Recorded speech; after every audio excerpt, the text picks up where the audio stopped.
ಎಲ್ರಿಗೂ ನಮಸ್ಕಾರ. ಈ ವಿಡಿಯೋವನ್ನು ನಾವು ಭಗವದ್ಗೀತೆಯ 8ನೇ ಅಧ್ಯಾಯದ 23ನೇ ಶ್ಲೋಕದಿಂದ ಶುರು ಮಾಡೋಣ. ಶ್ಲೋಕವು ಹೀಗಿದೆ: ಯತ್ರ ಕಾಲೇ ತ್ವನಾವೃತ್ತಿಂ ಆವೃತ್ತಿಂ ಚೈವ ಯೋಗಿನಃ ಪ್ರಯಾತಾ ಯಾಂತಿ ತಂ ಕಾಲಂ ವಕ್ಷ್ಯಾಮಿ ಭರತರ್ಷಭ. ಹೇ ಅರ್ಜುನನೇ, ಯಾವ ಕಾಲದಲ್ಲಿ ಶರೀರವನ್ನು ತ್ಯಾಗ ಮಾಡಿ ಹೊರಟು ಹೋದ ಯೋಗಿ ಜನರಾದರೋ ಹಿಂದಿರುಗಿ ಬಾರದಿರುವ ಗತಿಯನ್ನು, ಮತ್ತು ಯಾವ ಕಾಲದಲ್ಲಿ ಹೊರಟು ಹೋದವರು ಹಿಂದಿರುಗಿ ಬರುವ ಗತಿಯನ್ನೇ ಪಡೆಯುತ್ತಾರೆಯೋ ಆ ಕಾಲವನ್ನು, ಅರ್ಥಾತ್ ಎರಡೂ ಮಾರ್ಗಗಳನ್ನು ಹೇಳುವೆನು.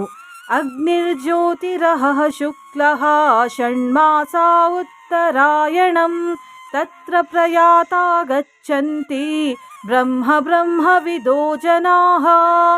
ಯಾವ ಮಾರ್ಗದಲ್ಲಿ ಜ್ಯೋತಿರ್ಮಯ ಅಗ್ನಿ ಅಭಿಮಾನಿ ದೇವತೆಯಾಗಿದ್ದಾನೋ, ಹಗಲಿನ ಅಭಿಮಾನಿ ದೇವತೆಯಾಗಿದ್ದಾನೋ, ಶುಕ್ಲ ಪಕ್ಷದ ಅಭಿಮಾನಿ ದೇವತೆ ಇದ್ದಾನೋ ಮತ್ತು ಉತ್ತರಾಯಣದ 6 ತಿಂಗಳ ಅಭಿಮಾನಿ ದೇವತೆಯಾಗಿದ್ದಾನೋ, ಆ ಮಾರ್ಗದಲ್ಲಿ ಸತ್ತ ಬಳಿಕ ಹೋದ ಬ್ರಹ್ಮವೇತ್ತರಾದ ಯೋಗಿ ಜನರು ಮೇಲೆ ಹೇಳಿದ ದೇವತೆಗಳ ಮೂಲಕ ಕ್ರಮವಾಗಿ ಕರೆದುಕೊಂಡು ಹೋದವರಾಗಿ ಬ್ರಹ್ಮವನ್ನು ಪಡೆಯುತ್ತಾರೆ.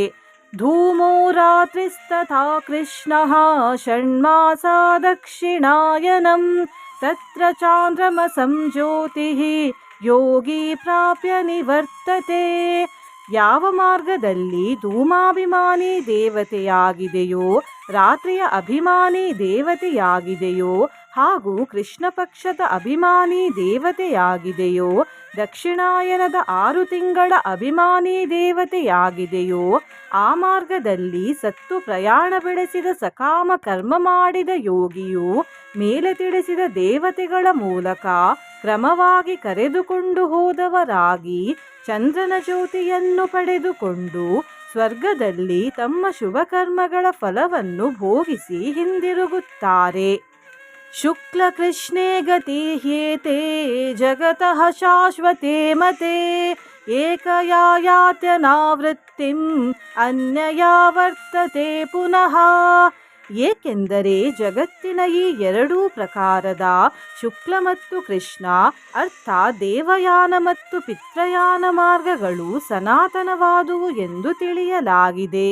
ಇವುಗಳಲ್ಲಿ ಒಂದರ ಮೂಲಕ ಪ್ರಯಾಣ ಬೆಳೆಸಿದವರು, ಅರ್ಥಾತ್ ಅರ್ಚಿ ಮಾರ್ಗದಿಂದ ಹೋದವರು ಮರಳಿ ಬರಬೇಕಾಗಿರುವುದಿಲ್ಲವೋ ಅಂತಹ ಆ ಪರಮಗತಿಯನ್ನು ಪಡೆಯುತ್ತಾರೆ. ಮತ್ತು 2ನೇ ಮಾರ್ಗದ ಮೂಲಕ ಹೊರಟು ಹೋದವರು, ಅರ್ಥಾತ್ ಧೂಮ ಮಾರ್ಗದಿಂದ ಹೋದ ಸಕಾಮ ಕರ್ಮಿಯು ಮತ್ತೆ ಹಿಂದಿರುಗಿ ಬರುತ್ತಾನೆ, ಅರ್ಥಾತ್ ಜನ್ಮ ಮೃತ್ಯುವನ್ನು ಪಡೆಯುತ್ತಾನೆ. ನೈತೆ ಸೃತಿ ಪಾರ್ಥ ಜಾನನ್ ಯೋಗಿ ಮುಹ್ಯತಿ ಕಶ್ಚನ ತಸ್ಮಾತ್ ಸರ್ವೇಷು ಕಾಲೇಷು ಯೋಗಯುಕ್ತೋ ಭವಾರ್ಜುನ. ಹೇ ಪಾರ್ಥನೆ, ಈ ಪ್ರಕಾರದ 2 ಮಾರ್ಗಗಳನ್ನು ತತ್ವದಿಂದ ತಿಳಿದುಕೊಂಡ ಯಾವುದೇ ಯೋಗಿಯು ಮೋಹಿತನಾಗುವುದಿಲ್ಲ. ಈ ಕಾರಣದಿಂದ ಹೇ ಅರ್ಜುನನೇ, ಎಲ್ಲ ಕಾಲದಲ್ಲಿ ನೀನು ಸಮಬುದ್ಧಿ ರೂಪವಾದ ಯೋಗದಿಂದ ಯುಕ್ತನಾಗು, ಅರ್ಥಾತ್ ನಿರಂತರ ನನ್ನ ಪ್ರಾಪ್ತಿಗಾಗಿ ಸಾಧನೆ ಮಾಡು. ವೇದೇಶು ಯಜ್ಞೇಶು ತಪಸ್ಸು ಚೈವ ದಾನೇಶು ಯತ್ ಪುಣ್ಯಫಲಂ ಪ್ರದಿಷ್ಟಂ ಅತ್ಯೇತಿ ತತ್ಸರ್ವಮಿದಂ ವಿದಿತ್ವಾ ಯೋಗಿ ಪರಂ ಸ್ಥಾನಮುಪೈತಿ ಚಾದ್ಯಂ. ಯೋಗಿ ಪುರುಷನು ಈ ರಹಸ್ಯವನ್ನು ತತ್ವದಿಂದ ತಿಳಿದುಕೊಂಡು ವೇದಗಳ ಅಧ್ಯಯನ ಹಾಗೂ ಯಜ್ಞ, ತಪಸ್ಸು ಮತ್ತು ದಾನಾದಿಗಳನ್ನು ಮಾಡುವುದರಲ್ಲಿ ಯಾವ ಪುಣ್ಯಫಲಗಳನ್ನು ಹೇಳಿದೆಯೋ ಅದೆಲ್ಲವನ್ನೂ ನಿಸ್ಸಂದೇಹವಾಗಿ ದಾಟಿ ಹೋಗುತ್ತಾನೆ ಮತ್ತು ಸನಾತನವಾದ ಪರಮಪದವನ್ನು ಪಡೆಯುತ್ತಾನೆ. ಇಲ್ಲಿಗೆ ಈ ಅಧ್ಯಾಯವು ಮುಗಿಯಿತು. ಇದು ಈ ಅಧ್ಯಾಯದ 28ನೇ ಶ್ಲೋಕ. ಅಧ್ಯಾಯ ಮುಗಿಯುವಾಗ ಒಂದು ಶ್ಲೋಕವನ್ನು ಹೇಳಲಾಗಿದೆ.